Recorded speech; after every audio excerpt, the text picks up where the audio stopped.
Thanks for joining us, and today we're going to talk about the goal of Kriya Yoga.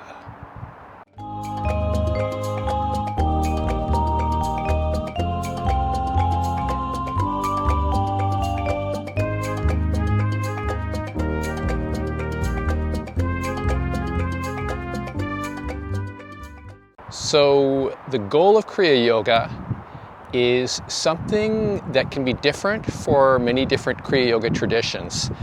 And normally when people get interested in Kriya Yoga, it's because of the stories they hear, the wondrous tales they hear of either Lahiri Baba, the founder of Kriya Yoga, his teacher Babaji, or the subsequent students who have gone through a variety of lineages of Kriya Yoga. Yogananda being one of the ones who popularized Kriya Yoga through his autobiography of a yogi, and many of those fantastical stories are included in the autobiography and really has been one of the key drivers for getting people interested, or at least even knowing what Kriya Yoga is. But what about the goal of Kriya Yoga? So some have claimed that the goal of Kriya Yoga is final emancipation, what is called kaivalya. So the idea in yogic philosophy that the union of the soul with spirit and the end of the connection with the phenomenal existence, phenomenal world, severing those ties, going beyond karma so that one is free to be one with spirit. And so that is talked about as a goal of Kriya Yoga. And people will have different perspectives on that. Some people just want to experience samadhi, this superconscious awareness. And so that's something that has been talked about, by many Kriya yogis. People want that. They want to have this experience of this unbounded awareness, beyond people feeling that unbounded awareness beyond their body, the bliss, ananda that comes up from your meditation. People might be, it might be as mundane as, I just want to relax. I want to stress release. Or it may be that people are inclined to be part of Kriya Yoga because they want to use it as a means for their own spiritual practice, for their own spiritual connection with what they consider the divine, right? Kriya Yoga is often talked about as a very pragmatic way to have spiritual experiences, inner experiences, and certainly that is also a motivator for Kriya Yoga, one of the goals that somebody may have in Kriya Yoga. From my perspective, we know that Kriya Yoga is a very effective methodology for going internal, what we call pratyahara in yoga. So Patanjali has his Patanjali Yoga Sutras, the aphorisms of Patanjali, and these different stages from the yama niyama, the moral do's and don'ts, to asana, a sitting position that is comfortable for meditation, to pranayama, a particular type of practice, normally done through a form of intentional breathing, and Kriya Pranayam is an aspect of pranayam. That manifesting in an internalized state called pratyahara, where you start to go inside. And from pratyahara, one starts to get into deeper states, absorption, which is dhyan, or into samadhi, the superconscious awareness.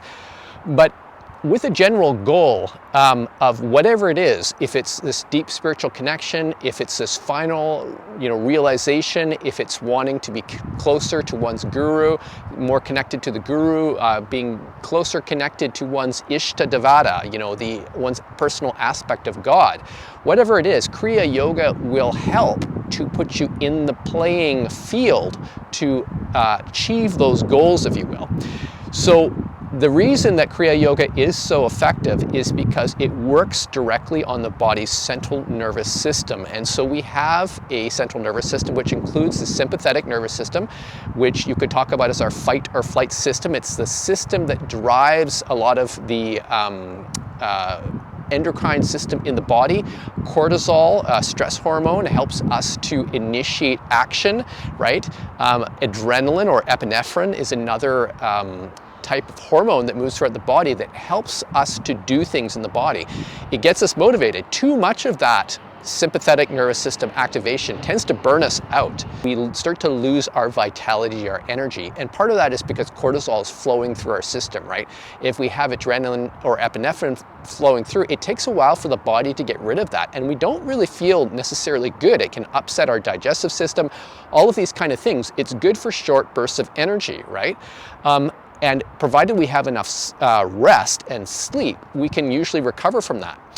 But the beauty about Kriya Yoga is it directly engages the parasympathetic nervous system. Now, the parasympathetic nervous system is it's been called the rest and digest aspect of the nervous system. You could think about it as the brake on a car, right? You want to slow down with the parasympathetic nervous system, and the sympathetic nervous system as like the gas pedal on the car. So you want to bring yourself into a low idle state by engaging the parasympathetic nervous system. And Kriya Yoga does this brilliantly by leveraging an intentional breathing, right? The Kriya Pranayama. It slows down the breath and it starts to affect the rate of the heart, slows down the heart rate. It slows down the breath rate, and as a result, you start to be drawn internally. And you get into this internalized state, pratyahara. And so really to achieve any kind of goal in Kriya Yoga, you really want to become very proficient in Kriya Pranayama. Now, luckily, there was a type of form of breathing which has been distilled from Kriya Pranayama, which is called heart rate variability resonance breathing. It is a very simple form of breathing that uses intentional breathing that brings your breath below a certain threshold, and it brings you into a low idle state, this pratyahara. And you can get into that state by doing that intentional breathing in like 5 minutes or less. And the longer you do it and the more effectively you do it, the quicker you will go into a deeply internalized state, to the point where you cease feeling the body as you normally do. It can become like a feeling of it is a shadow, or it disappears, and you are drawn into this internalized void, what is called dharana in yoga, this deep internalized state. And in some meditation paths or some spiritual paths, they see that as like, wow, that's the best state to be in. That's the ultimate state. It's not the ultimate state. It's a stepping stone to deeper states of meditation, but it is a very effective once you get in there. Also, Kriya Yoga, by leveraging the body's parasympathetic nervous system, drawing you inside, you start to get signs of the internalization, the freeze response, right, which is a galvanic skin response, where basically your body starts to feel tingly in different places as you relax more, as you get more internalized, as your parasympathetic nervous system becomes more predominant, and as your sympathetic nervous system recedes into the background. What can happen from there is your breath can start to naturally shallow out and disappear. This is something called the tranquil breath in Kriya Yoga, where your breath basically disappears from your awareness, you become very internalized, and then you're in this internalized void. To make any kind of attainment of any goals of Kriya Yoga, you need to go through that transition. You need to get inside, and you need to become deeply internalized into that state of dharana and deeper states where you start to experience spiritual phenomena, if you will, internal phenomena. And you do not feel like you're inhabiting your body anymore. You feel like you're in something other world, right?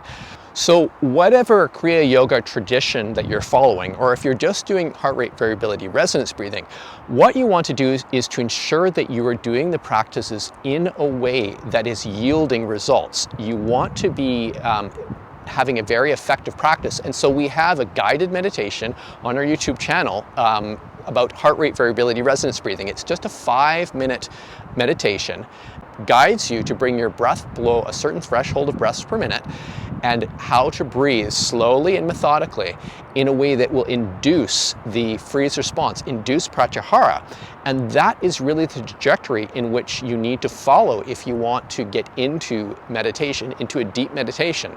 And if you want to get into deep meditation and to start to have those deeper spiritual experiences, you need to reduce your breath rate per minute.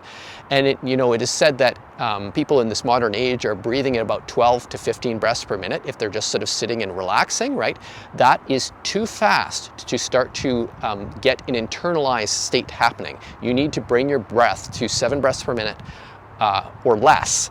And Kriya Yoga does that, right? You know, Kriya Yogis often will do like 1 or 2 breaths per minute because it's doing a very, very slow breath, right? Very methodical, slow breath. And then you feel it immediately. You can start to feel this sort of tingling throughout your body and like, whoa, I am really relaxing here. My heart rate is going down. I'm getting very still, internalized.